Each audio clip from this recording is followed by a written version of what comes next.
जब भी कोई मूवी रिलीज होती है तो उसका सबसे ज्यादा प्रॉफिट जाता है सिनेमा हॉल्स को। जैसे कि रीसेंट एग्जांपल, कल की मूवी रिलीज होते ही पीवीआर का शेयर प्राइस 6% से जंप कर गया। In fact with in days PVR ने करोड़ों का बिजनेस भी कर लिया और हाल ही में पीवीआर ने आइनॉक्स को एक्वायर भी किया था। अब ये सारी चीजें देखकर आपको लगता होगा कितना फैसिनेटिंग बिजनेस है, हर तरीके से पैसा ही पैसा आ रहा है। लेकिन क्या आपको पता है कि इन सारी चीजों के बावजूद भी पीवीआर पिछले 4 सालों से लॉस में है। अब इन सारी चीजों को रिकवर करने के लिए, लॉस से आगे बढ़ने के लिए, प्रॉफिट कमाने के लिए पीवीआर काफी सारी स्ट्रैटेजीज को यूज कर रहा है। तो अगर आप भी जानना चाहते हो कि पीवीआर के लॉस में होने का रीजन क्या है, साथ में वो कौन सी स्ट्रैटेजीज को यूज कर रहे हैं, तो इस वीडियो को एंड तक जरूर देखना।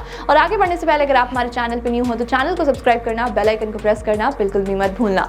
पीवीआर प्रिया विलेज रोड शो, जो कि एक सिनेमा हॉल की तरह स्टार्ट हुआ था, लेकिन आज के टाइम पर अजय बिजली ने उसे मल्टीप्लेक्स बना दिया है। लेकिन अगर बात करें कि इनकी प्रॉब्लम क्रिएट कहां से हुई, तो वो 2020 से क्रिएट होना स्टार्ट हो गई थी। लेकिन सबसे पहले मैं आपको ये समझाती हूँ कि ये पीवीआर और सिनेमा हॉल्स आखिरकार अर्निंग कैसे करते हैं, पैसा कैसे कमाते हैं। सबसे पहला तरीका होता है टिकट सेल का। ये तो सबको पता है, लेकिन हर कोई ये समझता है कि जितने की भी टिकट आप खरीद रहे हो, ये सारा पैसा जा रहा है पीवीआर और सिनेमा हॉल के पास। नहीं, ऐसा नहीं होता है। अब इसका भी एक पूरा प्रोसीजर होता है। प्रोड्यूसर है जो कि मूवी बना रहा है, अब वो मूवी प्रोड्यूस करने के बाद जाते हैं डिस्ट्रीब्यूटर के पास, और डिस्ट्रीब्यूटर से मूवी जाती है सिनेमा हॉल्स के पास। तो सिनेमा हॉल को जितना भी प्रॉफिट जनरेट होता है, उसमें से 50-50% किया जाता है।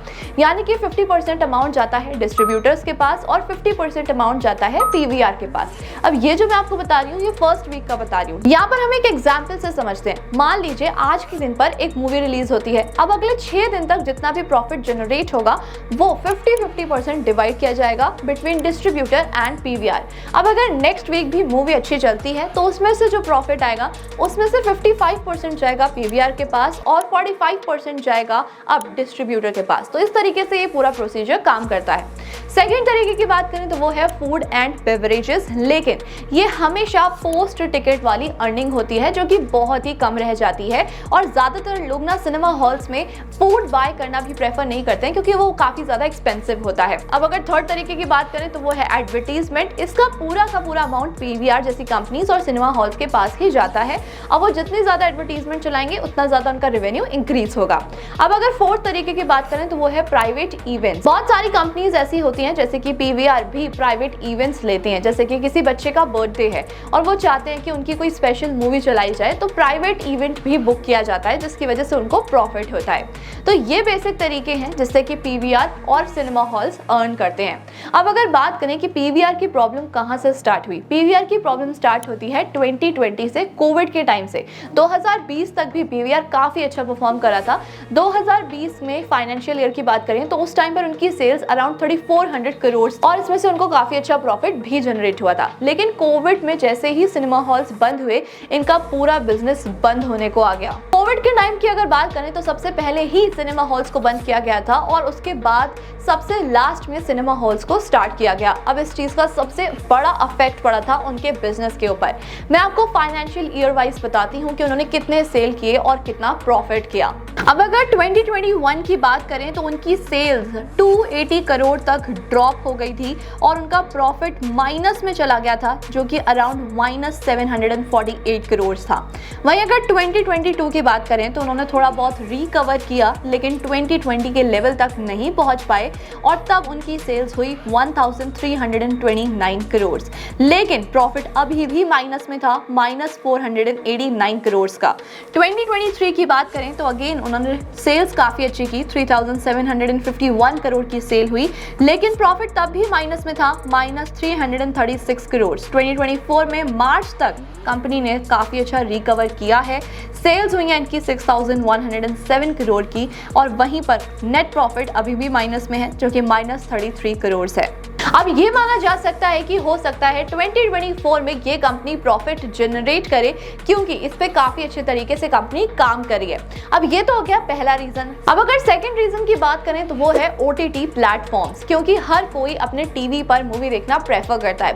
उसके 2 रीजंस हैं। सबसे पहला तो हर कोई इतना टाइम वेस्ट नहीं करना चाहता, और सबको पता है कि विद इन 2 और 3 मंथ्स जो न्यू मूवी रिलीज हो रही है, वो ओटीटी प्लेटफॉर्म पर आपको मिल ही जाएगी। सेकेंड, ये काफी ज्यादा चीप चीपर होता है। अब देखा जाए तो आप अगर इसे सिनेमा हॉल से कंपेयर करो तो आप घर पे बैठे काफी पैसे बचा सकते हो। ये दो रीजन है जिसकी वजह से लोग सिनेमा हॉल्स में जाना अवॉइड करते हैं। अब अगर कोई ग्रैंड मूवी रिलीज हो रही है, जैसे मैं आपको फिर से एग्जांपल दे देती हूँ कल की, इस तरीके की मूवीज देखने के लिए लोग एक्चुअली में एक्साइटेड होते हैं और सिनेमा हॉल्स में जाते हैं। तो हर पीवीआर, हर सिनेमा हॉल को कुछ इसी तरीके की मूवीज चाहिए होती हैं अपने बिजनेस को आगे बढ़ाने के लिए, क्योंकि जो छोटी छोटी मूवीज होती हैं उसे कोई भी सिनेमा हॉल में देखने नहीं जाता है, जिसकी वजह से उनको प्रॉफिट होता ही नहीं है। अब क्योंकि मैंने आपको बताया था दूसरा तरीका फूड एंड बेवरेज, जिसकी वजह से उनको प्रॉफिट होता है। अब अगर कोई टिकट ही नहीं सेल हो रही तो पोस्ट टिकट की अर्निंग तो बिल्कुल नामुमकिन है, और टिकट ना सेल होने की वजह से उनको फूड एंड बेवरेजेस में भी कोई भी प्रॉफिट नहीं होता है। अब हमने जान लिया कि पीवीआर पैसे कैसे कमाता है और कौन कौन से रीजंस की वजह से वो लॉस को फेस कर रहा है। अब जानते हैं कि पीवीआर कौन कौन सी स्ट्रैटेजीज को यूज कर रहा है टू रिड्यूस देयर लॉस।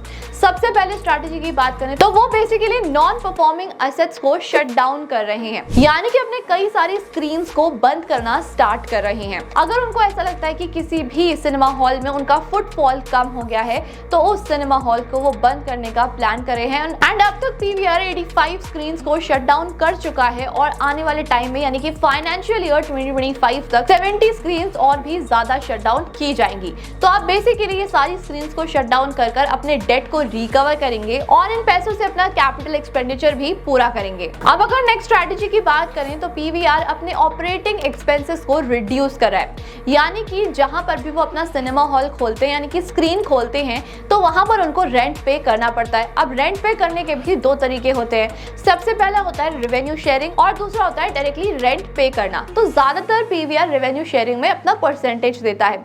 तो यहाँ पर बेसिकली क्या होता है कि जब आप कहीं पर अपना सिनेमा हॉल ओपन कर रहे हो, अपनी स्क्रीन ओपन करे हो, तो इन दिस सिचुएशन कॉन्ट्रैक्ट किया जाता है 4 से 5 साल का या फिर 7 साल तक का भी होता है।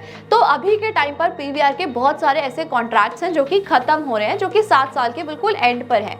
तो पीवीआर काफी सारी जगहों पर नेगोशिएट कर रहा है और ये बोल रहा है कि या तो आप हमारे रेवेन्यू में से परसेंटेज कम कर दो शेयरिंग का, या फिर आप हमारा रेंट रिड्यूस कर दो। और अगर आप रिड्यूस नहीं करना चाहते तो उसे प्लीज कांस्टेंट रखना, उसे इंक्रीज मत करना, क्योंकि पीवीआर हर किसी को अपनी कंडीशन बताकर ये सारी चीजों को और एक्सपेंसेस को कम करना चाहता है और अगेन अपने डेट को रिकवर करना चाहता है। अब अगर नेक्स्ट स्ट्रैटेजी की बात करें तो पीवीआर काफी सारे ऑफर्स भी लेकर आ रहा है। जैसे कि रिसेंटली उन्होंने एक सब्सक्रिप्शन निकाला था कि आप एक पर्टिकुलर अमाउंट पे करो, उसके बाद आप एक महीने में कितनी बार भी मूवीज देख सकते हो। तो इस तरीके के कई सारे ऑफर्स और कई सारी चीजें पीवीआर निकाल रहा है अपने प्रॉफिट को इंक्रीज करने के लिए। अब अगर नेक्स्ट स्ट्रैटेजी की बात करें तो पीवीआर कई सारे प्रीमियम हॉल्स भी इंट्रोड्यूस कर रहा है अपने प्रीमियम कस्टमर्स के लिए, जिसमें वो 2x अमाउंट को चार्ज करते हैं। ये basically south Delhi, south Bombay जैसी जगहों पर ओपन किए जा रहे हैं। अब इससे काफी सारे लोग अट्रैक्ट भी होते हैं और उनका प्रॉफिट जनरेट होता है इस चीज से। अब अगर लास्ट स्ट्रैटेजी की बात करें तो वो है फूड एंड बेवरेज। आप बोलोगे कि अगेन फूड एंड बेवरेज कैसे आ सकता है, क्योंकि ये तो पोस्ट टिकट वाली अर्निंग है ना। अगर वो टिकट नहीं बेच पा रहे तो किसी भी तरीके से फूड एंड बेवरेजेस से अर्न कर ही नहीं सकते, इसीलिए उन्होंने अपने बिजनेस को डाइवर्सिफाई कर दिया है। दिव्यानी इंटरनेशनल लिमिटेड, जो कि कोस्टा कॉफी, पिज्जा हट और वैंगो जैसे रेस्टोरेंट्स को संभालते हैं, उनके साथ उन्होंने डील कर ली है। तो और अब ये आपको एक फूड रेस्टोरेंट की तरह भी मिल सकते हैं इन एनी मॉल। तो यहाँ से भी इनका अच्छा खासा रेवेन्यू जनरेट होगा। सो एट लास्ट ये तो थे कुछ स्ट्रैटेजीज जो कि पीवीआर अपने बिजनेस के लिए फॉलो करने वाले हैं, और ये भी हो सकता है कि होपफुली इस ईयर में वो अपने प्रॉफिट को जनरेट कर लें और लॉस को रिकवर कर लें। Now what do you think about it? क्या पीवीआर को कोई और बिजनेस स्ट्रैटेजीज को भी यूज करना चाहिए पूरे लॉस को रिकवर करने के लिए? कमेंट करके जरूर बताना। इस वीडियो को जितना हो सके उतना शेयर कर देना और ऐसी इंफॉर्मेटिव वीडियोस को देखने के लिए हमारे चैनल को सब्सक्राइब करना, बेल आइकन को प्रेस करना बिल्कुल भी मत भूलना। Thank you so much.